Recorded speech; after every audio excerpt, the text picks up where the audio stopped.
that I was going to be interviewing you. So I asked him if he had a message for you. This is how it went. Like, come home. Please come home. I miss you. The kids miss you. I don't know what's going on lately. This little sojourn of yours. I understand you want to see the world. I understand you want to do things outside of, all the other things that you do. But we need you. He does. He really, really does. Seriously, he's been at my house crying. Stop. I'm so Please come back. I can't kiss him anymore. I can't pretend to be you anymore. I just can't. I'm trying, but it's just doesn't. His basement is so scary. It is. And I Please don't have anyone to hold me at night. But you go on and you do the things that you want to do. Go find yourself. I will march forward with the kids, and we will come back stronger and better than ever. We don't need you. Oh.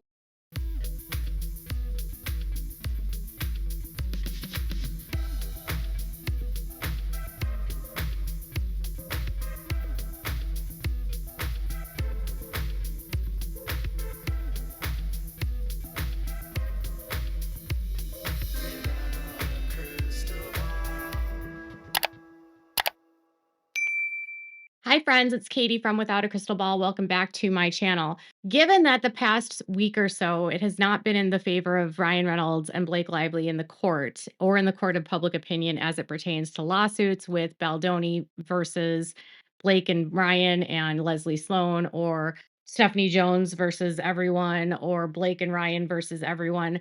Regardless, the Sham lawsuit was discovered by us last week, and this concept of them using a possible shell company to obtain evidence that was not otherwise theirs to have, and using this as a way to not have to notice the people that were being targeted, and to also cover up a breach that was made by Stephanie Jones by releasing confidential information to Lively or Sloan in August.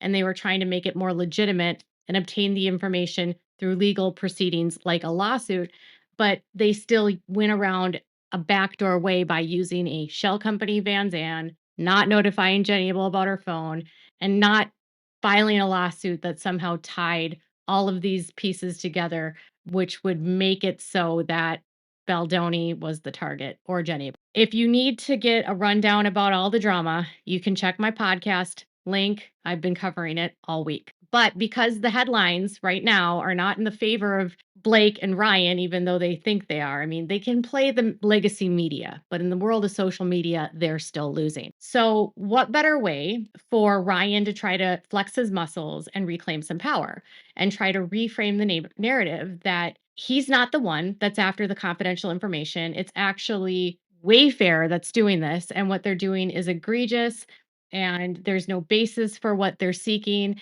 and you can't make me hand over anything because I'm not going to. And what better way to flex your power and your control and your seemingly higher stature in Hollywood than to have Marvel Entertainment file a motion to quash for a subpoena that was served on February 14th of 2025. Right. Okay. So a subpoena that was filed in February. Okay. And documents were requested by March 5th, and they still haven't produced these documents. Okay.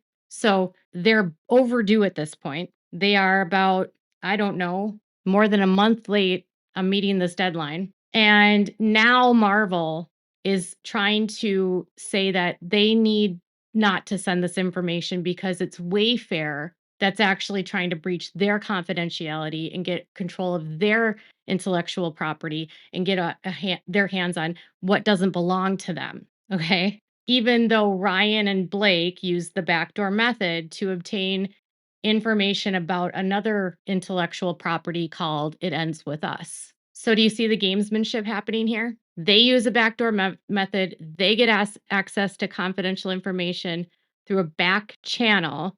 And then Wayfair tries to go through the proper channel. And now they're saying collusion. You don't get this. It's irrelevant. You can't have it. It will harm us. All right. Well, they denied that right to Wayfair. Isn't it interesting? So in a letter, counsel that was representing Marvel, and you guys, I'm really upset about this because my son and I, we are big gamers. I don't know if you guys play games. My son's really into Xbox. I am a huge Nintendo Switch, and I absolutely love the Lego Marvel and DC comic games.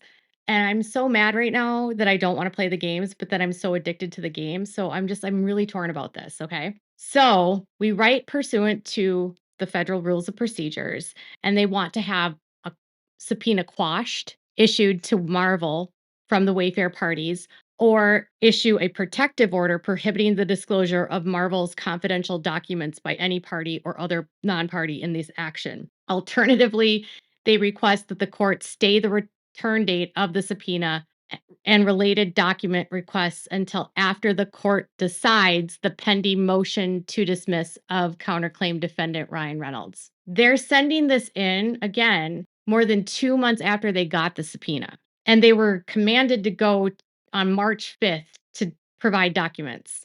The subpoena concerns the creation and development of one of the characters in Marvel's film, Deadpool and Wolverine. Marvel is aware that the Marvel parties have served document requests for the same documents from Reynolds. As discussed more fully below, the requested documents are proprietary and highly confidential, and their disclosure is likely to substantially harm Marvel. Furthermore, the documents are irrelevant to the claims in this case. The disclosure of these documents would be improper and inconsistent with the federal rules. I don't really know what the rules are regarding this. And if I'm going to be honest, of all of his claims with Ryan, the Deadpool stuff is probably would be the hardest for him to win. It can be used as like a pattern of behavior by Ryan to show that he was being bullied, but satire and caricatures of people are allowed under fair use and under copyright and under freedom of speech. So this one might be a hard one for him to win. I'm just going to be honest.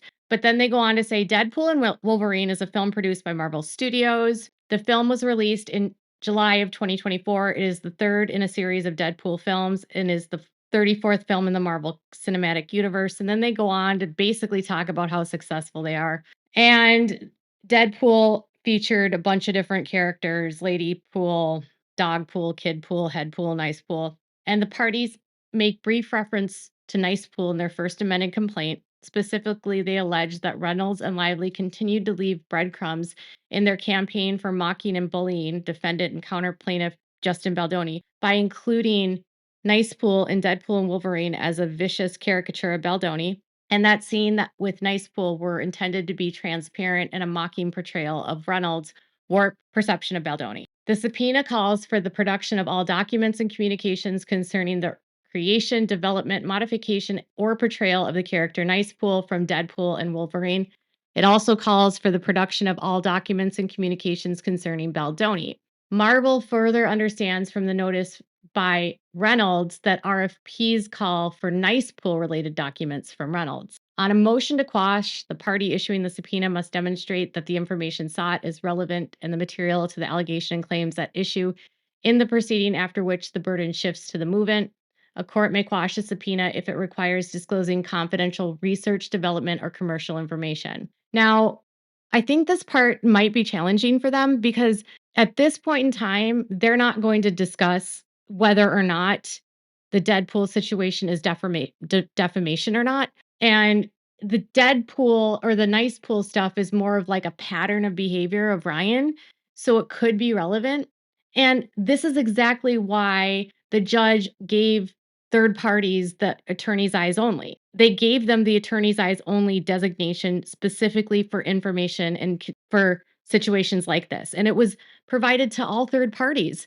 So I find it odd that they would say that they want a specific protective order for themselves when there was already a global protective order protecting all third parties right now. And the attorneys have zero, zero. Brian Friedman and his team, with how dirty Ryan and Blake are playing, they have zero cause to do anything here that would give them any ammunition. And they're officers of the court. And so to suggest that they would do something unethical like that is really, it's disingenuous for another attorney to make that kind of claim when nothing thus far has proven that Brian and his team have done anything unethical at this point or violated any court procedures or civil rules of procedure or codes of conduct. And they're basically implying that that his attorneys are going to violate a code of conduct. It's just asinine. So They said pursuant to the protective order in the case, a third party may seek a protective order or other relief from the court when a party to the action is requested to produce discovery material that is subject to contractual or other obligations of confidentiality owed to the third party. A protective order prohibiting the production of documents is warranted where the request for documents exceeds the scope of the discoverable information, unprivileged matter that is relevant to any party's claim or defense of proportional to the needs of the case. So their argument is that the documents at issue are irrelevant to the resolution of the claims asserted in this case. To survive, the Wayfair party's claims against Reynolds for defamation and false light must be based on false statements of fact, not merely ideas or opinions.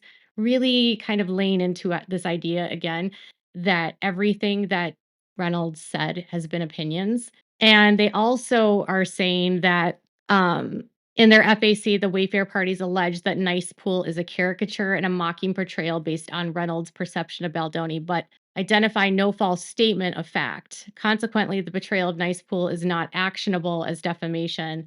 Based on Wayfair parties' allegations, Nice Pool is clearly a joke and not grounded in any factual basis. Tellingly, in their opposition to Reynolds' motion to dismiss, while the Wayfair parties cite various allegations that purportedly support their defamation claim, they do not even mention Nice Pool. The requested documents are also immaterial. And in fairness, Ryan didn't use Nice Pool. He mentioned him very briefly in the motion to dismiss, but Ryan didn't use the Nice Pool concept as a key part of the defamation for why he wanted the motion dismissed. Ryan was all about the predator comments, okay?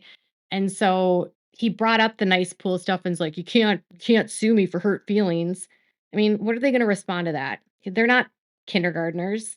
The requested documents are also immaterial.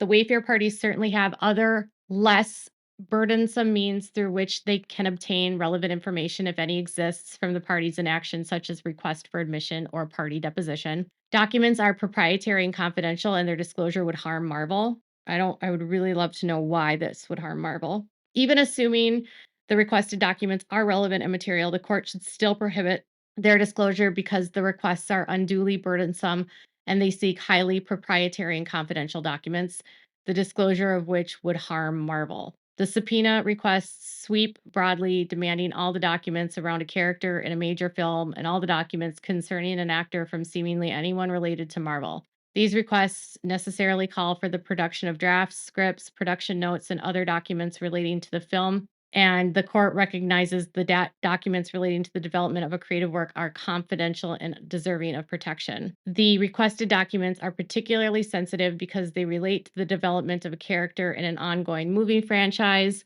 And Marvel has built the success of MCU in large part by interconnecting storylines, plots, and characters across its titles, including crossover events and sequels. Whether and how much elements will appear in upcoming releases, unreleased projects is the subject of much public interest, and that has to be guarded by Marvel. And Marvel's confidentiality concerns are heightened because as the court has observed, the details of this case have been closely followed by the media. The parties have accused opposing parties of providing private, sensitive, or confidential information to the media in ways that cannot easily be traced. Where confidential information is not disclosed to the media, it may spread by gossip and innuendo.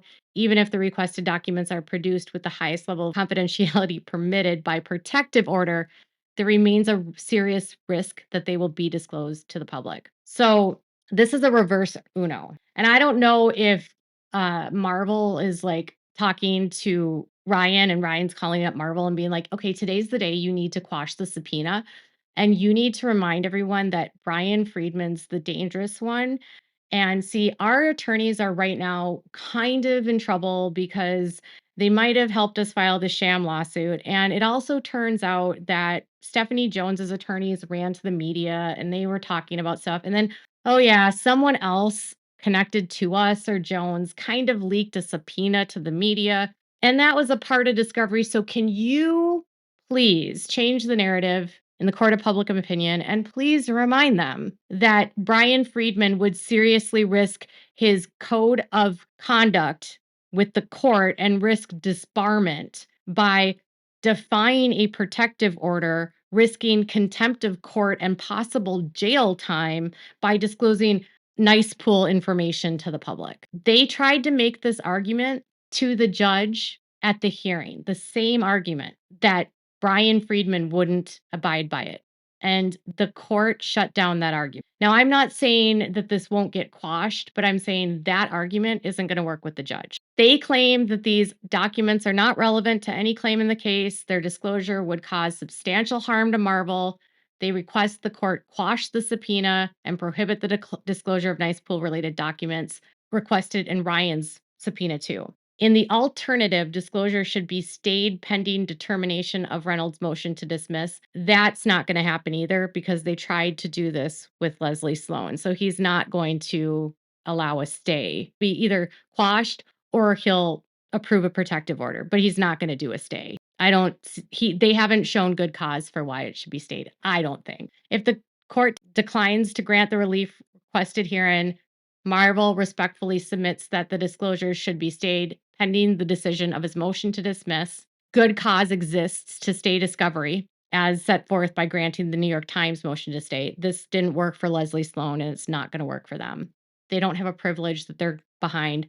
The confidential information already has an AEO. These are just my opinions. But the discovery sought from Marvel is broad. Disclosure of these confidential documents would prejudice Marvel, and Reynolds' motion presents substantial grounds for dismissal. At the same time, the Wayfair parties would not be prejudiced by a stay. They certified that they tried to have a conversation in good faith with the parties. I just want to be clear, Judge Lehman never signaled that Ryan's motion to dismiss had substantial grounds for dismissal. He never made that signal. So they're taking language that he made about the New York Times and their litigation shield that they have in the state of New York. He has never once said, ever, that Ryan had grounds or substantial grounds for dismissal. And when Leslie tried to use the same arguments, it was denied. The stay was denied. Now, Leslie's documents are like more relevant here.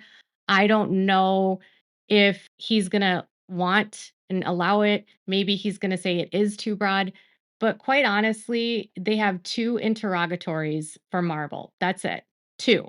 And it just says all documents and communications, including but not limited to emails, texts, memorandums, and meeting notes concerning the creation, development, and modification or portrayal of the character Nice Pool from Deadpool and Wolverine, whether exchanged internally among employees of you, externally with writers, directors, actors, or other third parties. And then all documents and communications concerning Baldoni. That's it.